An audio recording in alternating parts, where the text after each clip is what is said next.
channel. Can I just say again how awesome you guys are? And I'm just so excited for all of the new subscribers that we've had this week. It's really, really, really honoring that you guys have chosen to spend your time checking out our family and seeing how we make things work. So it's become pretty obvious that you guys love homeschooling videos. So today I'm going to bring you another one, and it is going to be how I teach history. First, I wanted to show you my shirt. This is my favorite shirt. Can you believe I got it off the Wish app? Like, how crazy is that? It was like $3. And I love this shirt. And I always get compliments on it when I wear it out. So I went to Walmart today for grocery pickup. And I had to get out of the car. I had to get a prescription filled for Silas. He's having some dental work next week on Tuesday. So y'all say a prayer for him. So they prescribed him a mild sedative to kind of calm his nerves. Anyway, so today I am excited to share with you how I teach history. We have done different history curriculums over the years. We've used My Father's World, Sunlight, Abeka. I don't think we've used Abeka for history, so scratch that one out. But this is the first time we've done Classical Conversations as our official spine. If you don't know what a spine is and you have no clue what I'm talking about, check out the links in the description box because they will be there. I will link all the curriculum that is mentioned today, and I will also link some helpful tools to kind of figure out your homeschooling style if you're a new homeschooler or even if you're old to homeschooler and things just have not been working out. It may be time to reassess your teaching style or your students' learning styles, because it can be completely different. It took me a few years to realize that I teach a different way than my kids learn, and that's okay. I would rather change me and the way I do things than for them to struggle trying to keep up with me. I like tons of books. Like, for me, the perfect curriculum would have 0 textbooks and 0 workbooks, and we would just read books all day. You know, that's the way my brain works. I love to read. My kids, not so much. I've got one who thrives on workbooks. I've got one who likes, Mom, just give me this textbook, let me read this paragraph, and that's just what I need. And so I've learned to adapt to their learning styles. And that has brought me to Classical Conversations. Now, I will say that the usual Classical Conversations model involves going to a community day each day. And that's where you spend all day doing their foundations class and essentials and challenge A and B. That will be linked below because it can get kind of confusing. So, we're not doing that though. Gonna be honest, the main concern is how much it costs. There are 7 people in our family. I have 4 students this year, but they also require your young ones to be in nursery. So I'd have to pay for 5 kids, and that alone, paying for just the community day, not including any of our other curriculum, would be about 4 times my normal budget. So that's out of the question. But I love the curriculum. So I finally figured out this year that I could go on Amazon and buy the guide. It's used, so it's a little beat up, but I don't care because it gives me an outline for my entire year. Not just that, it gives me an outline for 3 years because there are 3 cycles. I showed you the layout a little bit in our last video, or last homeschooling video. But let me give you an in-depth look. We're doing cycle 1 this year. And if you've never looked into Classical Conversations, you've never looked into a family cycle style of learning, you have no idea what I'm talking about. So that will also, I'll leave some helpful links below, so check those out. Anyway, so let me find cycle 1. I'm just going to turn to a random week. This book does have some writing in it, so just ignore that. So you can see it covers history, geography, English, Latin, math, science, and then fine arts, and I believe it covers music. It covers music as well. For us, though, we are just going to be doing the history, geography, math, and science portions. And that is my second reason for not doing the community day, is I can pick and choose what we want to learn. My kids have no interest in learning Latin. I have no interest in teaching them Latin. So we're not learning Latin. And it's just that simple. But, okay, so it's broken up into weeks. Like, this is week 17 on this page. 17 and 18, actually. So, their model is, they're big on memory work. They believe that kids can soak in memory work, and they may not understand exactly what they're memorizing, but they will memorize it, and then later on in their life, they will already have that, and then they'll kind of expand on what they've memorized in their younger years. I'll put information on that as well down below. There's going to be lots of links. Check them out. Anyway, okay, so if you look at history, there's always a question, or tell me about this, tell me about this. And then, so this would be me, and then this is the part that they're supposed to memorize. So every week for history, say for this week it says, tell me about the Aztecs. And the children will repeat back. The Aztecs used pyramids in ritual human sacrifice. Their civilization began to fall when Hernan Cortez of Spain defeated Montezuma in 1519. Now that sounds like a mouthful, right? But there are handy dandy songs to go with it. That's where this comes in. Each week has a different track, and it's got a catchy little tune, and there are also hand motions. I don't know about you, but my kids love hand motions and songs, so bonus, helps us remember.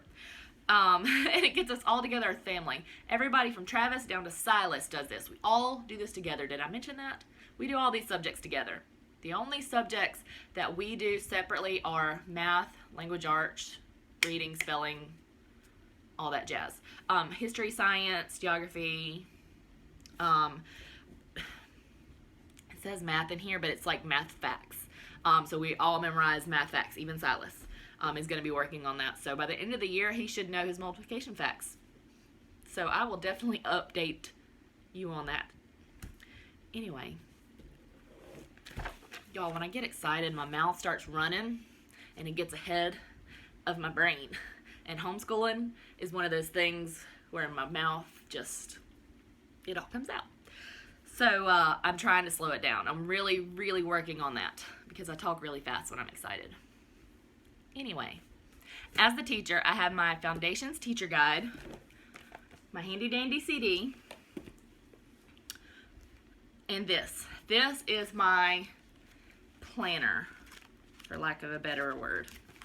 Okay, so in this, I love printables. I got a printer this year, and it uses toner instead of ink, y'all, and I am in love. I will try to find the link to my printer below and link it below. And I got a laminator. Y'all, my life has been revolutionized. It's amazing, y'all. Get yourself a laminator. 20 bucks. I'm going to link it below. 20 bucks. The best 20 bucks you've ever spent, Mom. Buy yourself a laminator. Ask my husband how much I love my laminator. So anyway, this binder, which I already had, so free, I printed this. And this is from half100acrewood.com. Link will be below. Oop, that says cycle 3. That was last year. Hold on. Let me get my life together. Hold on. Don't move.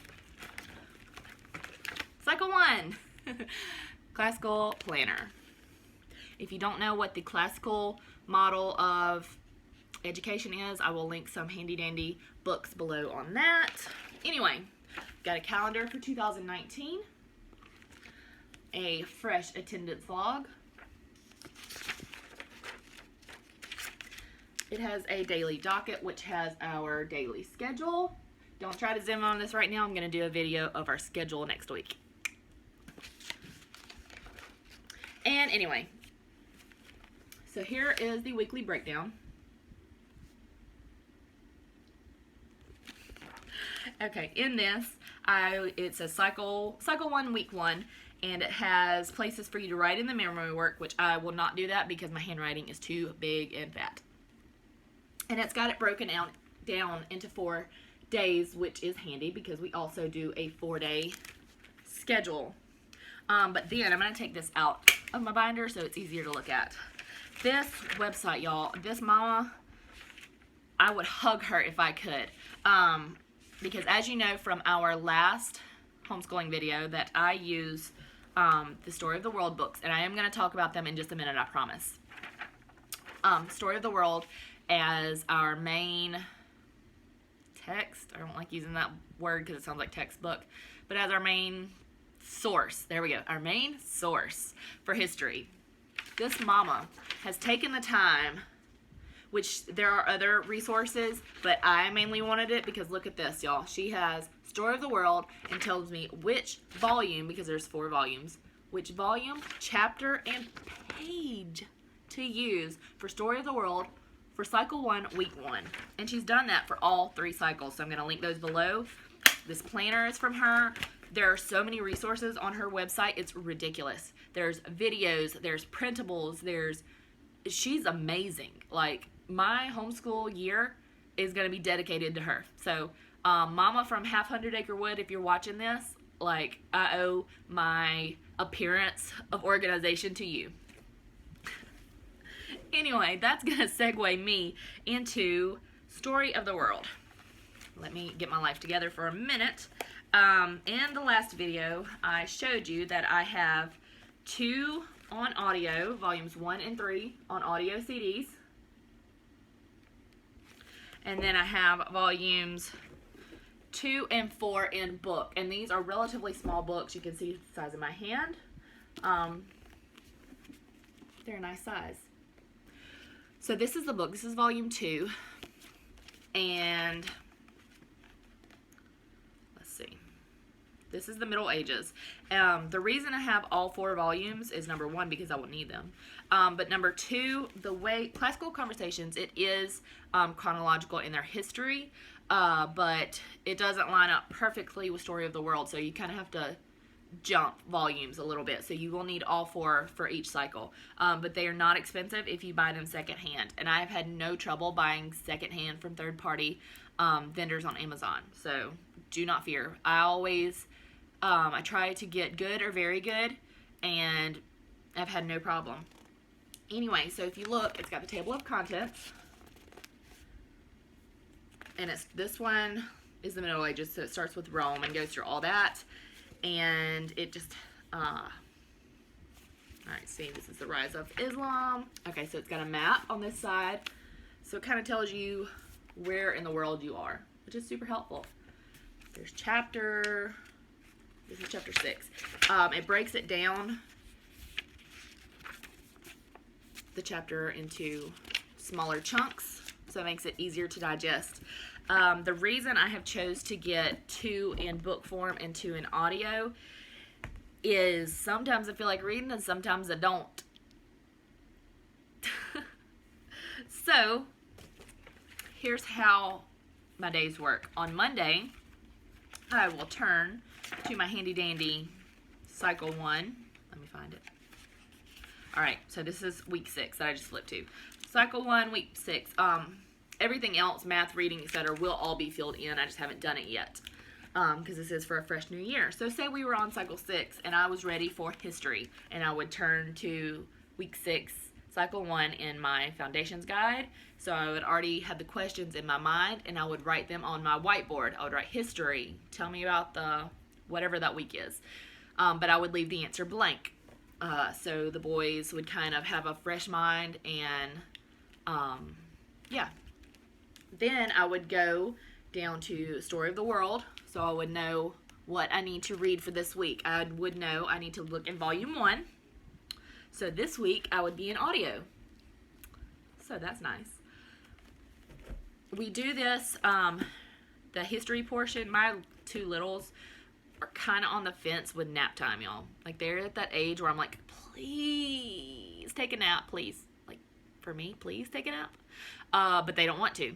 So the plan I have devised. I have devised a plan, y'all. I save the read aloud stuff for like 2 o'clock, which used to be nap time. There used to be 2 to 4 was my free time, y'all. It's not anymore. So anyway, at 2 o'clock, I'm like, okay, time for our history read aloud. And I either put in the CD or I get out the book, and that's when I read it, and they fall asleep every time. So anyway, so for week 6, I would know that I need volume 1, which is an audio CD. And I would need to read chapter 20 and 22. And I would have the whole week to read pages or to listen to those 2 chapters. And these are obviously, I would not need the page numbers since it's audio, but I would need the chapters. And there is 7 CDs and they're labeled. So I would get chapters 20 and 22 from the CDs and pop it in. And I try not to go more than like 20 minutes because the kids start getting that glaze over them, you know what I'm talking about? So anyway, so we would do that. And if it was a week where I needed the books, then I would look at the pages that I needed. Say chapter 20 is pages 45 to 54, so it's 9 pages. So I would break that up into 2 days, and then I would break chapter 22, which is 6 pages, into 2 days. So that would be 4 days of reading, and it's not a lot. If I don't feel like reading, I'm going to get Travis to read. That way he's engaged as well. So anyway, we read a little bit each day out of Story of the World. Then I've also got lots of videos from YouTube. There are tons of classical conversation videos. They're not officially classical conversations, but mamas have taken the time to upload them talking and reading the memory work, or they've found videos, like horrible histories, stuff like that, to supplement their classical conversation year. So already on my computer, I have a folder for Cycle 1 History, Cycle 1 Science, Cycle 1 Geography, etc. And I have taken those videos and put them into each folder.